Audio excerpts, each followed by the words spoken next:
रामचन्द्र कृपालु भज मन हरण भव भय दारुणं नवकञ्जलोचन कञ्जमुख कर कञ्जपद कञ्जारुणं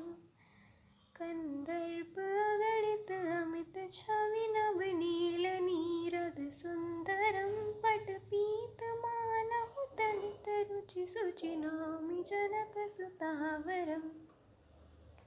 भजु दीनबन्धु दिनेश दानव दैत्य वंश निकन्दनं रघुनन्दानन्द कन्द कौशल चन्द दशरथ नन्दनम्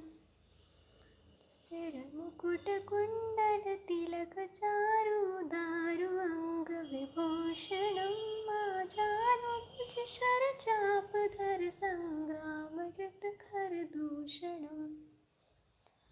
वदति तुलसीदास शङ्कर शेष मुनि मनरञ्जनं मम हृदय कुञ्जन वास कुरु कामादि खलदल गञ्जनम् मन जाहि राजो मिलई सावर सहज सुंदर सावरो